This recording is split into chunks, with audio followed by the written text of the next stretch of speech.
All right. Okay, so this is Trump gives a heckler the middle finger during Michigan Ford plant visit. So, yesterday, President Trump was in Michigan, in Detroit. He went to a Ford assembly plant and he was doing a tour. He had the CEO of Ford, Jim Farley. He was there. Things were happening, okay? He was seeing things. He was seeing the way that things are working out. They're talking good about it. He's talking good about the American auto industry. And they're talking good about him because that's just, how politics and unfortunately the economy works. So, Trump was doing a whole tour. After that tour, he did kind of a press conference where he stood there. Yeah, he took questions from the press that were there, and he was just like he did a little bit of a spiel for like 30 minutes or whatever. And on his way out, there was a Ford worker that yelled at him, called him like a pedophile protector or something like that, and fucking. We'll watch the video in a minute. I'm gonna go through what the Guardian News had to say about it, but. Okay, all right. We'll get to it. We'll get to it. I don't want to spoil what happened because I unfortunately I know I like to have my reactions be as genuine as I possibly can, but this time I couldn't help it. I mean I saw what happened and I fucking died laughing. I was at work when I saw it. It was hilarious. Anyway, so this is the Guardian News. Like I just said, Trump gives a heckler the middle finger during Michigan Ford plant visit. So let's see what he says. The president. This is how you know that they're not really like someone that likes Trump, because this is how they phrase it. U.S. president's flustered response to shouts calling him a quote-unquote pedophile protector was to issue a rude hand gesture. Yeah, he did a little bit more than that, but yeah, no. Donald Trump gave someone the middle finger on Tuesday, reportedly responding to shouts admonishing him as a quote-unquote pedophile protector. As he toured a Michigan Ford plant, the celebrity news and gossip site TMZ shared a short video featuring the U.S. president's flustered response to someone heckling off-screen, during which he appears to issue the hand gesture. Trump spent Tuesday afternoon touring Ford's River Road complex in Dearborn, Michigan. Yeah, listen, guys. So Dearborn, Michigan is that place with all the Muslims, right? That's the one where if you're a Christian, they don't want you there. I've done a whole video about this. Definitely check it out on my channel. Anyway, that's where Trump was. So obviously the people there aren't gonna fucking like him. Well, at least that's just what I would imagine anyway. The White House Communications Director Steve Chung, I think I got that right. I don't know. Didn't confirm whether Trump flashed the middle finger. He did. He definitely did. I saw the video. He absolutely did that. We don't need them to confirm that. We can believe our eyes. It's fine. But said in a statement issued to The Guardian that he gave a quote-unquote appropriate and unambiguous response when a quote a lunatic was wildly screaming expletives in a complete fit of rage. I think that's a little bit. I think they're playing that up a little bit. I don't think that's exactly what happened. Again, I did see the video. We'll watch it in a second. In a roughly 15-second clip, a person can be heard yelling from the floor of a Ford plant while Trump looks down from the railing. TMZ claims Trump was yelling obscenities before giving the finger. He did. He absolutely did do that. A spokesperson from Ford told TMZ they were generally proud of how their employees represented the company and that it was a quote-unquote great event. But they did add they didn't condone anyone saying anything inappropriate in their facility. When that happens, we have a process to deal with it, but we don't go into specific personal matters, is what they said. Turns out they ended up suspending him, I think, which I don't necessarily agree with, but that's up to Ford. I also don't really agree with Ford. The yelling and Trump's reaction to it came as the Trump administration faces increasing pressure to release the so-called Epstein files, documents expected to expose the dealings of the disgraced financier and sex trafficker in greater detail. So, here's my take on the whole Epstein file thing. I generally approve of what the Trump administration has been doing, especially throughout its first year. They had a lot of W's, but I'm gonna be honest, They dropped the ball kind of on this whole Epstein thing. I don't have any idea why. Well, I mean, I can understand why they're doing it, because there's going to be an awful lot of people that are probably just going to be implicated by association. Like, they didn't actually do anything, but before they knew about what he was doing in his private life, they were probably associated with him, given that he was a massive financier, and he was like an accountant, I think is what it was, right? So yeah, so there's probably an awful lot of people that had dealings with him that had nothing to do with the whole pedophilia thing and the whole like rape island thing, that will likely get implicated just by association. Oh, you were friends with Epstein? Fuck you. You know what I mean? So, and that could have, depending on who the people are, it could have extreme financial complications. Now, that is not an excuse. I don't care if you are Prince Andrew, the Crown Prince of England. If you fucked a kid, you should go to the guillotine. Flat out, okay? I've said this before. I'm a simple man, okay? I want the government to stay out of my fucking life. I want to keep the money that I earn, and I want pedophiles and wood chippers, okay? It's not really all that complex.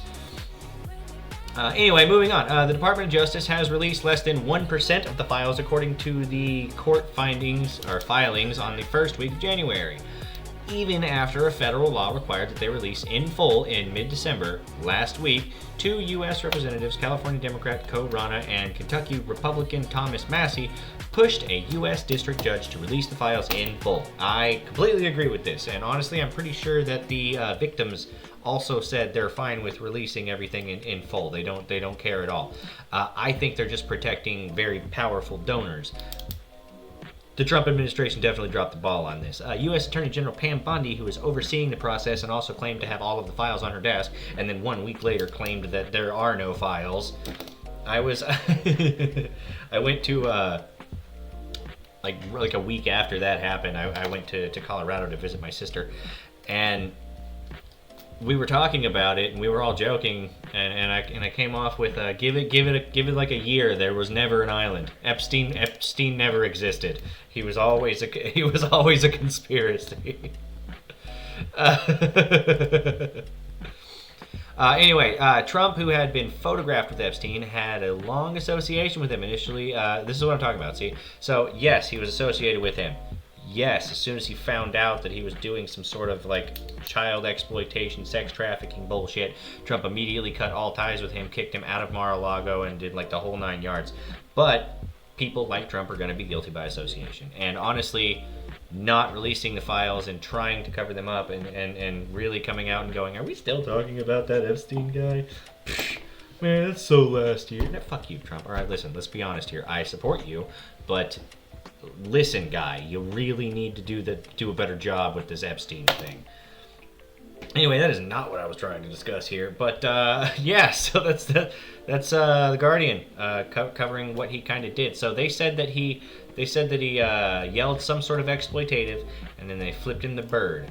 So this is the video that I was talking about. I'm Aaron Jordan. Thank you for making us your nightly deeper dive into the world of politics. Well, thank you, Aaron Jordan. President Trump was in town today. That's been the big story throughout the day. All right, we've been breaking down parts of his speech all throughout the newscast. You saw it a little earlier on the Pulse as well. But now we kind of want to dive deeper into not only what the president said, but what his visit really means ahead of the midterms. We know Michigan's going to play just a huge role in that. And for that, we want to bring in our dear friend, Oakland University political science professor. Exactly what we have come to expect from Donald Trump. In many ways, it was entirely Trumpian. It was meandering, it was long, it was hyperbolic in places, and that's just par for the course with the president, I think.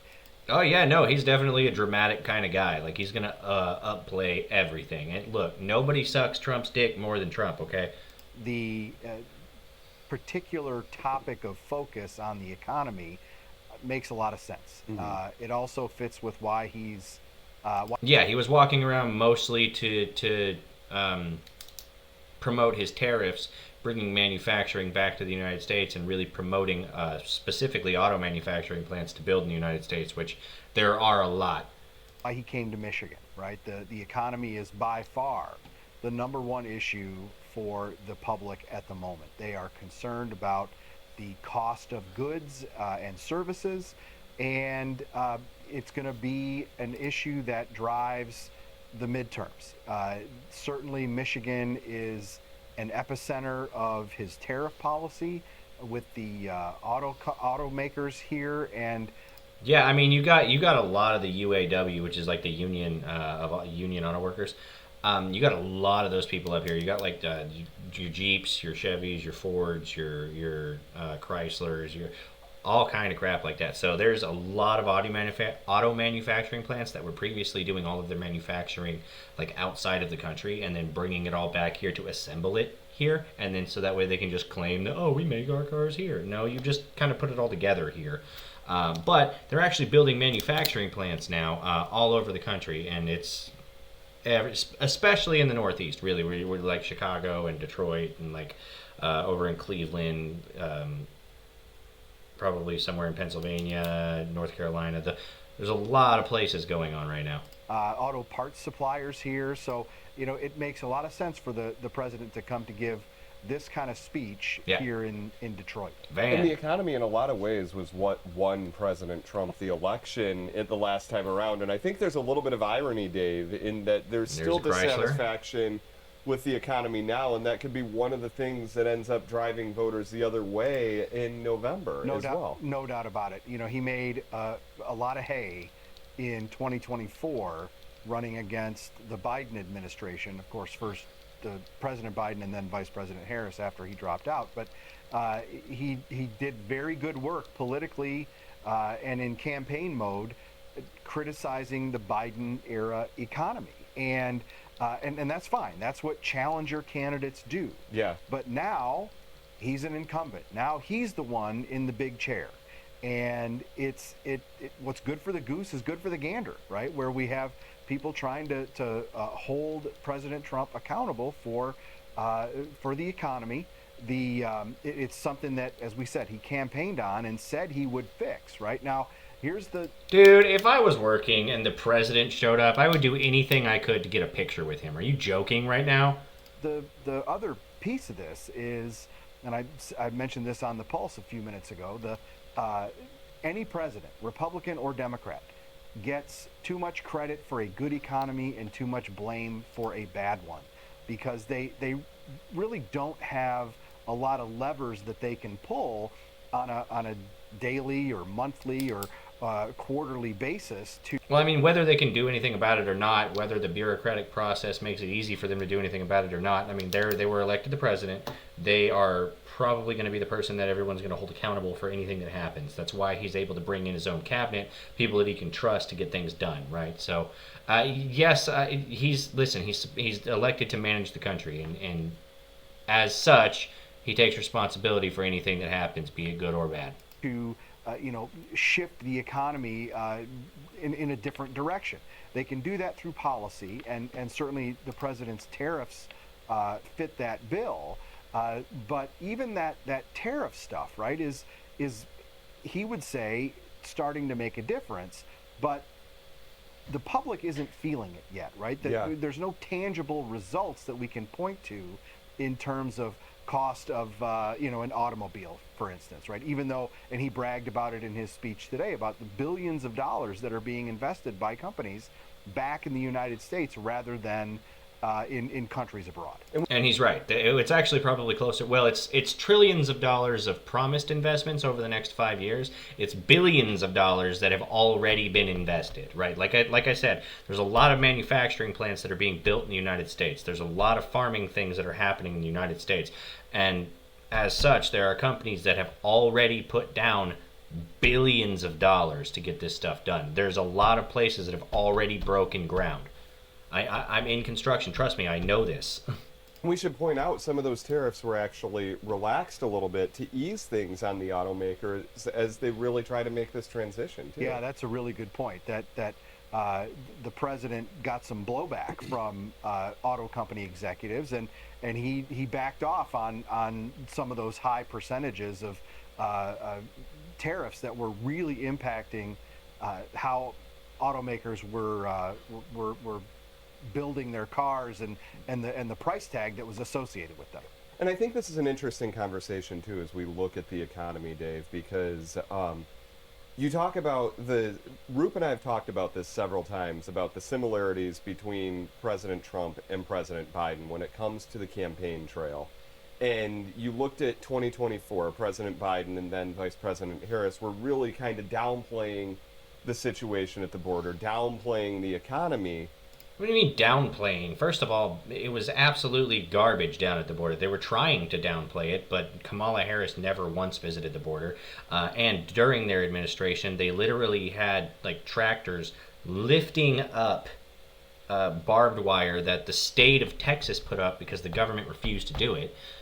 They lifted up barbed wire and let a bunch of immigrants in underneath it. It was fucking crazy. And they were starting to sell off the material that hadn't been put up that was bought for the wall.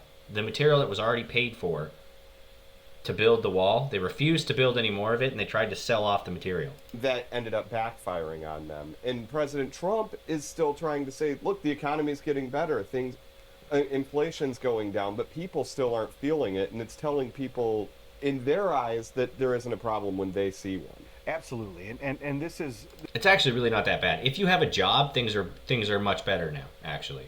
This is an issue with politics generally, right? The president is not wrong that macro level indicators about the economy are in fairly good shape, whether it's unemployment. Like if you go to the store and you buy a bunch of processed bullshit that came from China or like Taiwan or fucking Spain or whatever, buy a bunch of processed bullshit, then yeah, it's probably going to cost you a little bit more just because the factories and processes that go in to make it have to spend a little bit more money. But if you're just buying like raw meat and like raw vegetables and like things that you can put together to make your own meal, the prices really aren't that bad. And the fact that gas has gone down like by half, like it's literally cut in like half by since 2024. It's been fucking crazy. In some places it's down to like $1.90 again. Like it's wild. Of course, you still have places like California where it's like $8, but that's a different thing. Anyway, so yeah, no. If you're a contributing member of society, the economy is really not all that bad for you. Inflation year over year, and the stock market, right? But the perception of folks in the communities that he's serving, right, here in Southeast Michigan, people are feeling like things are expensive. That's their experience. That's their perception. And it's true, right? Yes, the rate of inflation has come down from a high of about 9% in the Biden administration. But what has not come down are prices of goods, right? Yeah. Especially at the grocery store, housing prices, of course, all the components that would go into a home, or a new home, those are still really expensive. And that was something I actually talked to your Oakland University colleague, Michael Greiner, about, saying, let's be honest, even though inflation's going down, that doesn't mean things are getting cheaper because no one's lowering prices at this point. That's right. When inflation is going up, right, they sort of track together. Inflation and prices. But when inflation comes back down, well, that's great, right? I mean, the year-over-year inflation is only 3%, 2.7, I think it was, and it's, but that's still a tick up, which is really good. I mean, the target inflation for like target sustainable inflation is like 2%, is what they said. So the fact that it's 2.7 is really good. And in Biden's last year, I think it was like 4 or 5% actual. And they're not eating into those high prices that are still impacting everyone. And I want to zero in on the midterms as we move through January, months away from our primary, still farther than that from the general. But do you think this is a sign of how President Trump views Michigan as very important as we head into the midterm elections, that he made this visit? I think it's less about Michigan and more about Detroit specifically, or at least the union workers specifically. Because ultimately the unions have all of the power in these areas, probably. It's so early in the year. Absolutely. He could have gone any number of places to make a speech about the economy. Certainly he couldn't do it on tariffs like he maybe did today with the auto companies as a backdrop. But the economy is going to be the issue, right? Until something supplants it, it's going to be the issue, and it's hitting home here in Michigan like it is everywhere. Michigan is poised to be at the center of American politics for the next 10 months. And, we've got just... I think they're probably going to spend an awful lot of time in the Northeast. So like Pennsylvania, Ohio, Michigan, Wisconsin. They're probably going to spend an awful lot of time in these areas. The so-called Northern Blue Wall, they're really trying to break. And I think that they'll get there. So many... I mean, Pennsylvania's basically already flipped to being Republican, or at least it's likely Republican. Ohio is, given that J.D. Vance is the vice president, I mean, it's likely to be Republican as well. So if they can lock down Michigan, the Republicans will never lose another election. Competitive races that could have an impact on the balance of power. That is in Lansing and in Washington, with a very competitive, what's going to be a very competitive open U.S. Senate seat, and at least 2 really hot competitive U.S. House seats that could determine, based on their results, how who holds the majority in Washington. And those 2 seats, House seats you talk about, are both here in roughly Metro Detroit. At least parts of one and all of the other represent parts of Metro Detroit. Yes, they are. They're close by. It's the 7th congressional district, the 8th congressional district, and both parts. Yeah, that's fair. Republicans probably have a lot of work to do if they're trying to take over a congressional district in Detroit. It's deep blue, dude. Parties. And it's been gerrymandered all to hell. It gives the inner cities all of the voting power. Have those 2 contests circled as ones that they are going to play heavily in. And you can imagine that that's a concern for President Trump, losing someone especially like Congressman James as we go into this gubernatorial race. Of course, he's running for governor. Mm-hmm. You've got that hotly contested Senate race, which I'm sure he's... Dude, as long as Gretchen Whitmer doesn't stay governor, I think they'll be fine. Really paying special attention to. Given how close it was between former Congressman Mike Rogers and now... They staged a whole, kidnapping plot of Gretchen Whitmer. I think it was the FBI that staged it. Staged the whole fucking thing just to have the headlines that, MAGA supporters are trying to kidnap Governor Gretchen Whitmer. Because back then, the left was doing all sorts of political violence, and they still fucking are at this point. That's just their thing. That's what they do. But that's when they really started trying to start pointing the other finger at the Republicans. Yeah, we do it, but so do you. See, you did this. But even, it took 2 months, and we knew for certain it was staged. Senator Slotkin, Rogers back in the race again.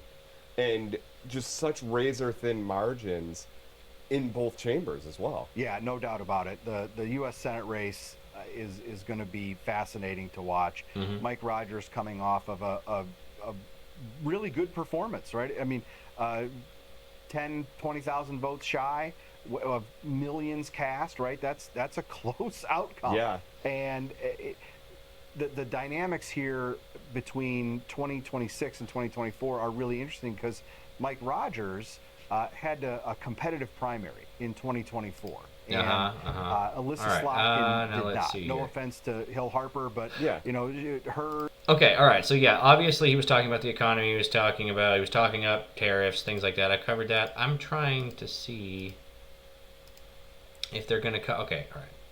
This is him in the actual Ford plant. I want to see if they cover.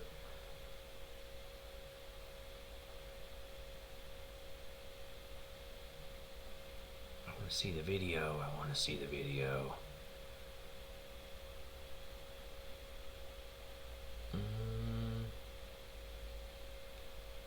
Let's see.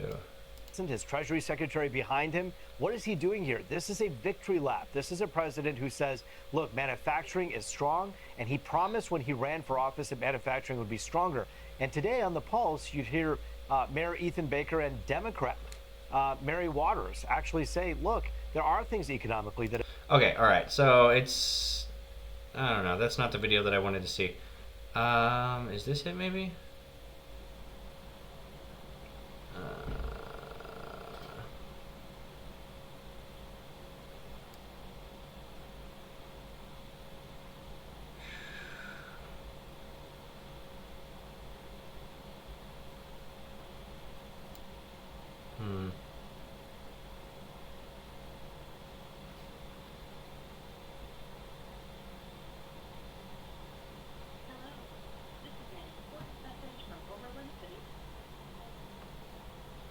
Okay. Yeah, no, all right. So, yeah, he screams "fuck you" and flips him off. I was hoping that they would show it in the thing, but they don't. And that's fine. It's not really that big of a deal. Yeah, so dude screams pedophile protector up at Trump, who's standing up in the rafters, and then Trump says "fuck you," and then as he's walking by, he flips him off. And if I'm being completely honest with you, given from the perspective of somebody who's been in construction for a long time, he was just speaking that guy's native language. That's all that was. He wasn't even being rude to him. I bet you 10 of that dude's coworkers told him to fuck off before their shift started. All right, I bet that dude woke up and flipped his boss off. Okay, listen. That's just how these guys talk. That's construction. That's New York. That's the Midwest. That's anywhere where men actually do things. That's just the language that happens. And if I'm being honest, sometimes we don't even really realize it, right? It's just become part of our language at this point. Definitely subscribe on YouTube. It's youtube.com/Sestel-G2D. I did not plan that, but hey, you know what? Whatever. If YouTube thinks I'm the second coming, who am I to judge, right? If you don't like YouTube anymore, if you're tired of that, if you're going over to Rumble, like some people have, then definitely subscribe to me there. Also, rumble.com/Sestel. If you like X.com and you like based opinions and you like people like me calling out people like the guy behind me, or the people that are opposing him, honestly, more often than not, then definitely go over to X.com /real_Sestel, because for whatever reason, Sestel was already taken, which is odd because I really thought that I was pretty unique with this name. Anyway, let's see you guys next week. Bye.